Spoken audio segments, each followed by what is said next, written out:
सभी को नमस्कार बच्चों।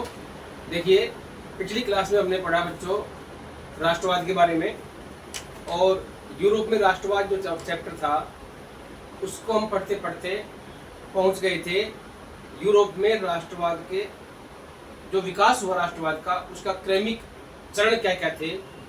तो उन चरणों में हमने इसको 6 चरणों में विभाजित किया, जिसका सबसे पहला चरण था फ्रांसीसी क्रांति 1789। बच्चों, फ्रांसीसी क्रांति के बाद जो अगला चरण था, अगला जो स्टेप था, वो है हमारा नेपोलियन की नागरिक संहिता 1804। नेपोलियन की नागरिक संहिता 1804। बच्चों, नेपोलियन बोनापार्ट ने बहुत बड़े भूभाग पर अपना आधिपत्य जमाया, अपनी एक नियमावली बनाई, अपना एक कानूनी दस्तावेज तैयार किया जिसको नागरिक संहिता कहा गया। नेपोलियन की नागरिक संहिता 1804। उसमें उसने अपने बनाए हुए कानूनों को लिखा। यह भी एक लिखित दस्तावेज था, और उन लिखित दस्तावेजों को फ्रांस में लागू किया। और बच्चों, उसी दौरान नहीं, ये संहिता अब तक भी फ्रांस या यूरोप में चल रही है। इसकी बहुत सारे कानून जो है अभी भी संविधान में वहां पर है। तो इसकी जो पहली बात थी वो थी जन्म पर आधारित विशेष अधिकारों की समाप्ति। नेपोलियन की संहिता से पहले राजतंत्र में जो जन्म के आधार पर विशेष अधिकार लोगों को मिलते थे, उन अधिकारों को समाप्त कर दिया नेपोलियन ने अपनी आचार संहिता में, अपनी कानून संहिता में। जन्म पर आधारित विशेष अधिकार जो लोगों को मिलते थे, उनको पूरी तरह समाप्त करके सबके अंदर समानता का भाव ला दिया। सब समान होंगे, किसी को कोई विशेष अधिकार जन्म के आधार पर नहीं मिलेगा। इससे जनता में समानता का भाव पैदा हुआ, सबको समान बना करके रख दिया। अच्छी बात है। नंबर 2 पर कानून के सामने समानता एवं संपत्ति के अधिकारों की सुरक्षा की गई। कानून के सामने समानता। बच्चों, नेपोलियन बोनापार्ट ने इतना अच्छा कदम उठाया कि कानून का राज शुरू कर दिया, और कानून के सामने हर व्यक्ति को समानता का अधिकार दिया। सबको समान माना गया, सबको अपनी संपत्ति रखने का अधिकार दिया, सबको अपनी संपत्ति को अपने हिसाब से खर्च करने का, उसका लेखा जोखा रखने का, उसका अधिकार दिया। सुरक्षित रखा गया अधिकार, सुरक्षित की संपत्ति का अधिकार हो। इससे पहले लोग अपने पास अपनी संपत्ति नहीं रख सकते थे, लेकिन इस नागरिक संहिता में नेपोलियन ने आम जनता को अपनी संपत्ति रखने का पूरा अधिकार, पूरा हक दिया। तीसरा है प्रशासनिक विभाजनों को सरल बनाया गया। फ्रांस के अंदर प्रशासन के क्षेत्र में जो विभाजन होते हैं, उनको और सरल किया गया। उन पर जो बाध्यताएं थी, जो पेचीदापन था उनके अंदर, उनको कम किया या समाप्त किया, और प्रशासनिक जो विभाजन हुए उनको आसान और सरल बनाया गया इस नागरिक संहिता के अनुसार। हर संभव ऐसा प्रयास किया गया कि लोगों को हर सिस्टम समझ में आए, जनता को किसी तरह की कोई परेशानी ना हो। सामंती व्यवस्था को समाप्त किया गया। उस समय की सबसे बेकार व्यवस्था, सबसे गलत व्यवस्था, अन्यायपूर्ण व्यवस्था सामंती व्यवस्था। बच्चों, सामंती व्यवस्था क्या होती है कि इस व्यवस्था में सभी पूरी भूमि पर, फ्रांस की पूरी भूमि पर राजाओं का आधिपत्य था, अधिकार था, कानूनी हक था उनका। और वो राजा अपनी जमीन को सामंतों को और जागीरदारों को देते थे, और वो सामंत और जागीरदार उसके एवज में, उसके बदले में राजा की सेवा करते थे, राजा को सेवाएं प्रदान करते थे, राजा को समय पर आने पर, आवश्यकता पड़ने पर सेना के लिए कर्मचारी देते थे। वो कर्मचारी कौन होते थे? आम जनता। इसका प्रभाव जनता पर पड़ता था। तो इस व्यवस्था को सामंती व्यवस्था कहा गया। उनके पास जमीन होती थी, लेकिन उसका कानूनी हक जो होता था वो राजा का ही होता था। उन पे मजदूर जो काम करते थे वो आम जनता होती थी, लेकिन मजदूरों को उस सिर्फ काम करने का अधिकार था, उस पर कोई अपना मालिकाना हक उस पर नहीं था। ऐसी व्यवस्था को उन्होंने समाप्त कर दिया और मजदूरों को अपना कानूनी हक दिलवाया। किसानों को भूदासत्व और जागीरदारी शुल्कों से मुक्ति। भूदासत्व, जो किसान दास बन करके जागीरदारों के, सामंतों के यहाँ नौकरी करते थे, मजदूरी करते थे,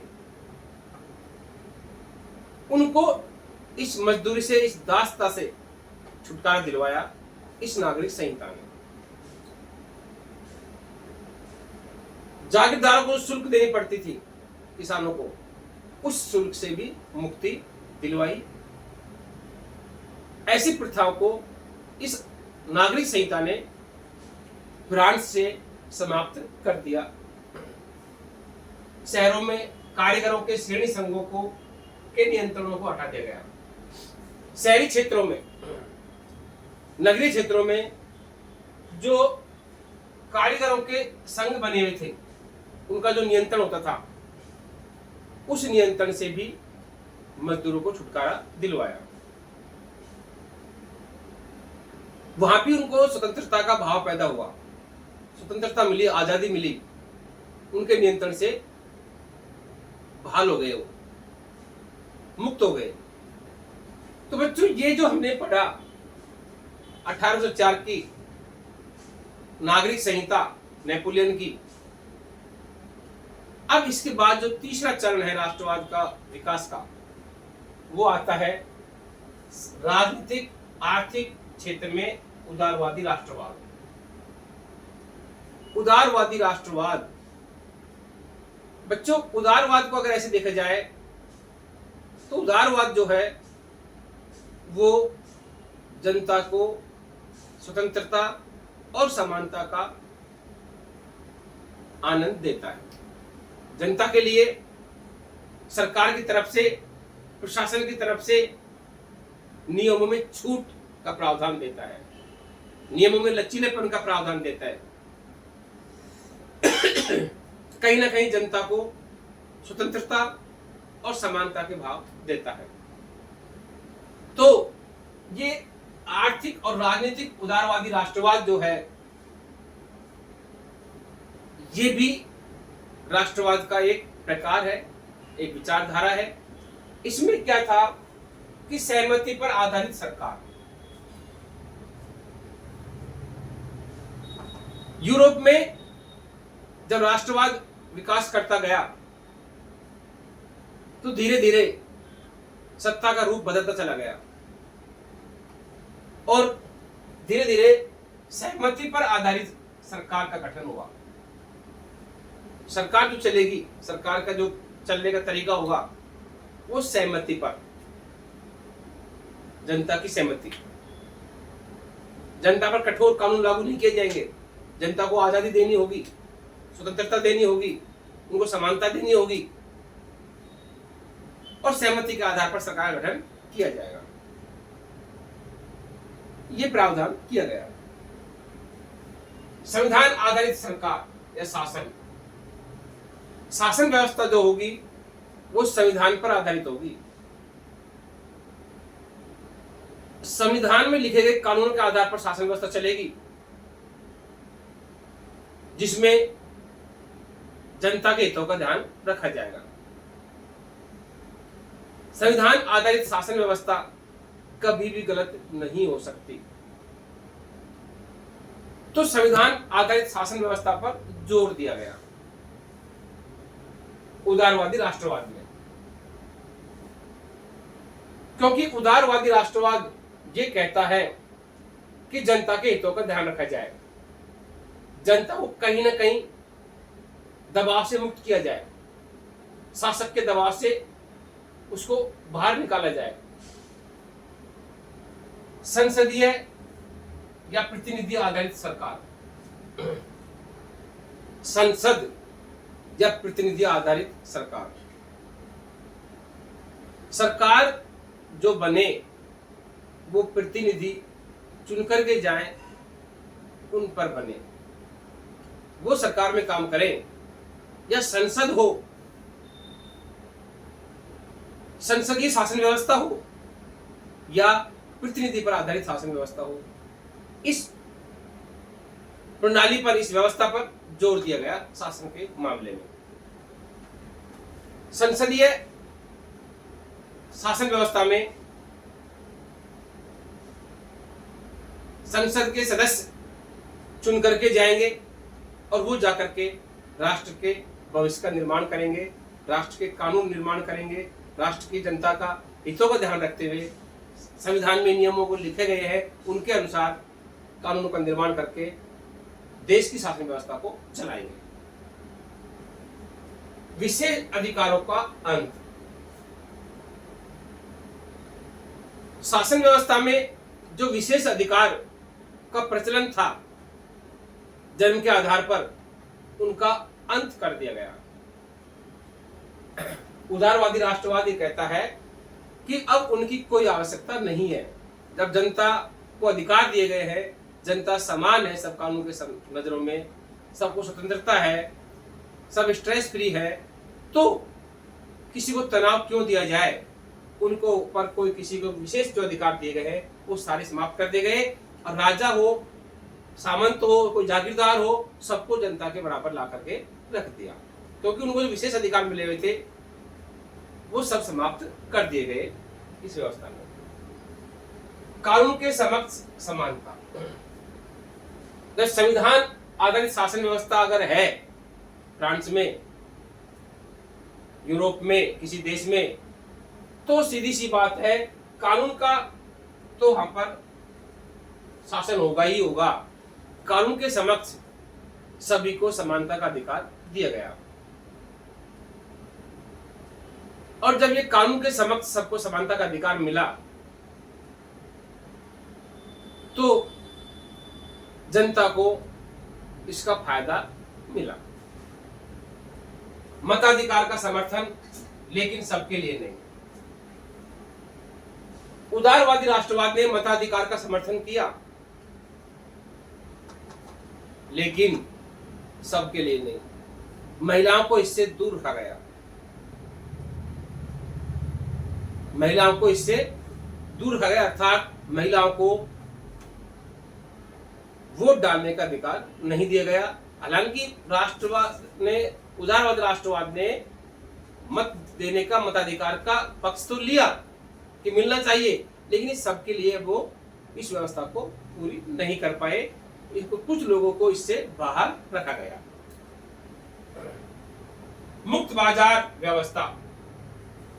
उदारवादी राष्ट्रवादी कहता है कि बाजार व्यवस्था जो है व्यापारियों के लिए, उसको मुक्त किया जाए। व्यापारियों को अपने स्तर से, अपने तरीके से व्यापार करने के अवसर दिए जाए, अवसर उपलब्ध करवाए जाए। बाजार पर किसी का प्रतिबंध ना हो, व्यापारी अपने तरीके से बाजारों को चलाएं, व्यापार करें, अपने तरीके से उत्पादन करके अपने तरीके से उसको बेचें, तो वो अच्छी प्रोग्रेस कर पाएंगे। इस बात पर ध्यान दिया गया उदारवादी राष्ट्रवाद। बाजारों को किसी भी प्रकार के बंधन से, प्रतिबंध से मुक्त किया गया। वस्तुओं एवं सेवाओं पर प्रतिबंधों की से मुक्ति। वस्तु और सेवा, इन सब से, हर प्रकार की वस्तु और सेवाओं से दबावों को हटाया गया, बंधनों को, प्रतिबंधनों को हटाया गया और उनको मुक्त किया गया। कोई भी सेवा, कोई भी वस्तु, उन पर जो प्रतिबंध लगे हुए थे, उन सबको प्रतिबंधों से मुक्त किया गया और इस प्रकार से उदारवाद, राष्ट्रवाद का जो सपना था वो फ्रांस में पूरा हुआ और इस प्रकार से राष्ट्रवाद एक चरम सीमा पर फ्रांस के अंदर पहुंच रहा है धीरे धीरे। फिर जब 1815 में नेपोलियन की मृत्यु हो जाती है, उसके बाद यूरोप की सरकारों का, नेपोलियन की मृत्यु हार के बाद 1815 के वाटरलू के युद्ध में, नेपोलियन की हार के बाद जो यूरोप के अंदर जो सरकारें थी, उन सरकारों का झुकाव पुनः रूढ़िवाद की तरफ बढ़ा।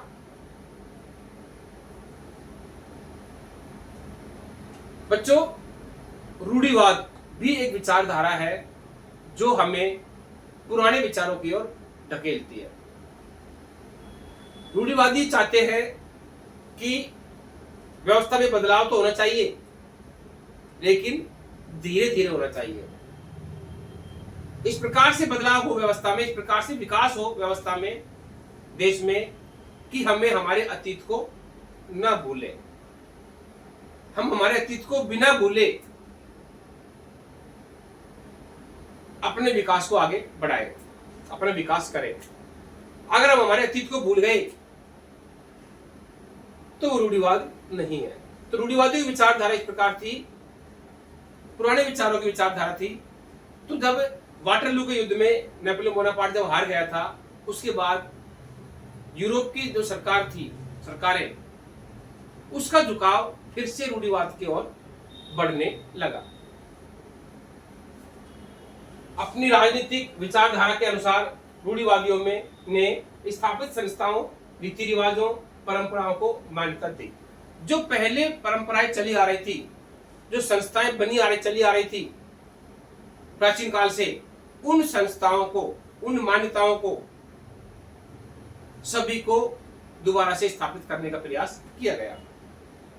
उन्हीं को मान्यता दे दी गई कि जो चलता आ रहा है वो सब सही है, हमें आगे ऐसा नया कुछ नहीं करना, और नया करना होगा तो बहुत धीरे धीरे करेंगे। और तीव्र विकास की जगह क्रमिक विकास पर जोर दिया गया। तीव्र विकास यानी अचानक बहुत तेज स्पीड से, बहुत तेज गति से विकास करने के बजाय क्रमिक, धीरे धीरे विकास पर जोर दिया गया। बच्चों, कहीं ना कहीं थोड़ा सा ये भी ठीक है कि विकास एकदम न करके हमें धीरे धीरे क्रमिक विकास पर अगर हम जोर दें तो हम कहीं ना कहीं रूढ़िवादी विचारधारा को आगे लाने में सक्षम हो रहे हैं। तो 1815 के बाद में यूरोप की सरकारों का इस ओर झुकाव बना और उन्होंने रूढ़िवादी विचारधारा को अपनाने का प्रयास किया गया। रूढ़िवादी जो संस्थाएं, रूढ़िवादी मान्यताएं, उनको दोबारा से मान्यता उन्होंने देना शुरू कर दिया। धन्यवाद बच्चों, इससे आगे हम अगली क्लास में पढ़ेंगे।